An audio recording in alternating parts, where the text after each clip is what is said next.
안녕하세요. 고백교회 김덕홍 목사입니다. 저는 지금 또 장례식장을 다녀오는 길입니다. 최근 2달간 저희 가족과 같은 직장에서 일하는 분들 간에 5번의 장례를 치르게 되었고요. 가족의 장례는 가서 돕기도 하고, 같이 일하는 분들의 장례 같은 경우는 그분들이 장례가 나서 오지 못할 때의 일들을 저희가 대신하였습니다. 그래서 지금 시각이 10시 35분인데요. 조금 전에 배달을 마치고 가족들을 집에 내려주고, 그리고 저는 장례식을 다녀왔습니다. 비교적 죽음이 좀 가까워지는 시간을 보내고 있는데요. 제가 느끼는 바가 몇 가지가 있어서 카메라를 켰습니다. 사람들은 생각보다 죽음의 소식을 가까이 하고 싶지 않습니다. 죽음이라는 소식이 불편합니다. 이런 말이 있잖아요. 결혼식은 안 가도 장례식은 꼭 가라. 이 2가지 의미를 다 담고 있는 것 같아요. 위로하는 게 참 필요하다라는 말도 되겠지만, 사실 잘 위로하지 않는다는 의미가 되기도 합니다. 잔치 자리에는 가고 싶지만 슬픔의 자리에는 가고 싶지 않은 거죠.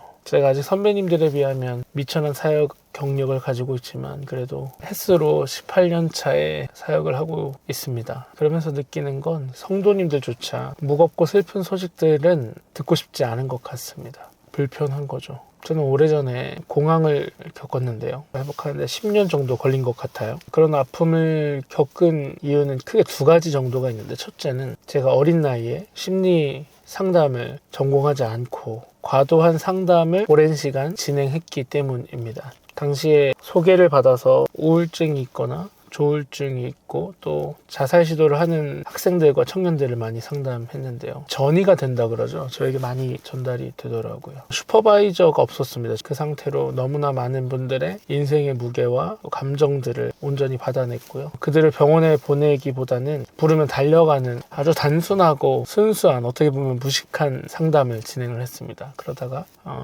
또 다른 이유로 공황 증세가 나타나기 시작했는데요. 다니던 신학교에서 많은 분들의 사랑도 받고 미움도 받았습니다. 때로는 합리적이고 바른 비판의 소리도 들렸지만, 때로는 제가 하지 않은 일이나 또는 오해, 때론 거짓의 이야기들로 온갖 소문이 전해지기 시작했습니다. 그 즈음에 사람들이 저를 아끼는 마음에 그 소식들을 전해 주었는데요. 그것이 도리어 저에게는 칼날이 되어서 난자된다 그러죠.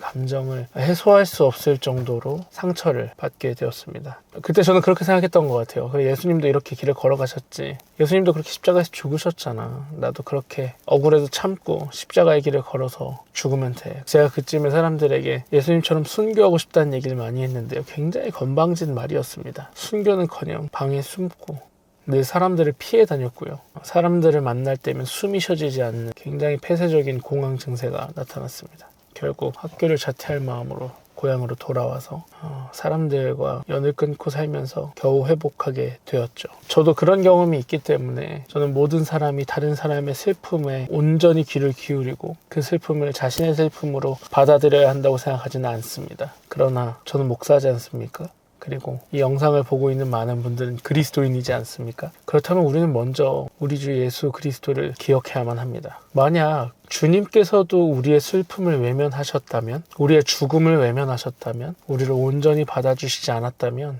우리는 여전히 죄와 사망 가운데 있을 겁니다. 모든 사람이 다른 사람을 받아줄 수는 없습니다. 슬픔과 무거운 감정을 다 받아줄 수도 없습니다. 그러나 주님은 그러셨습니다. 그리고 그 주님이 부르신 사람들도 그렇게 살기로 작정하였습니다. 그렇지 않습니까? 여러분, 우리는 죄인입니다. 우리 안에 있는 마음은 죄악으로 가득해서 다른 사람을 받아들이기는커녕 밀어내고 밟고 올라서고 싶습니다. 그런 우리에게 돌아오는 주일 대강절이 시작되는 기쁜 소식이 기다리고 있습니다. 저는 5번째 장례식을 다녀와서 너무 괴로웠습니다. 외롭고 무거운 싸움을 하는 것 같았습니다. 그런데 감사하게도 돌아오는 주일이 대강절입니다, 여러분. 성탄을 기다리는 대강절이 우리를 기다리고 있습니다. 성도 여러분, 우리의 죽음과 슬픔을 외면하지 않으시고 인간의 몸으로 이 땅에 내려오신 예수 그리스도를 기억합시다. 도저히 내 안에 선한 마음이 없다면 성탄을 기다리는 시간에 간절히 기도합시다. 주님, 내 안에 선한 마음을 창조하여 주십시오. 주님, 정직한 영을 새롭게 하여 주십시오.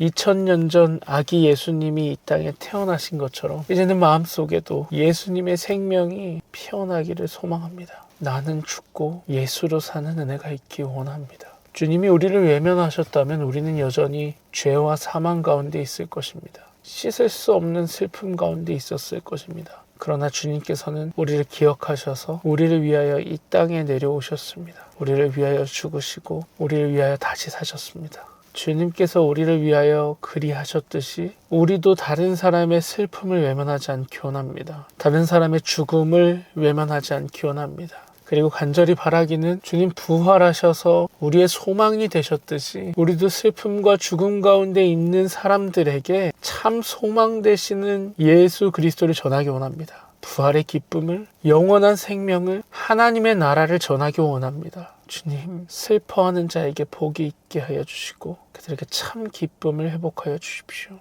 누구든지 이렇게 예수 그리스도의 이름으로 기도하는 자들마다 주님의 참된 위로와 성령의 충만함이 있기를 간절히 소망합니다.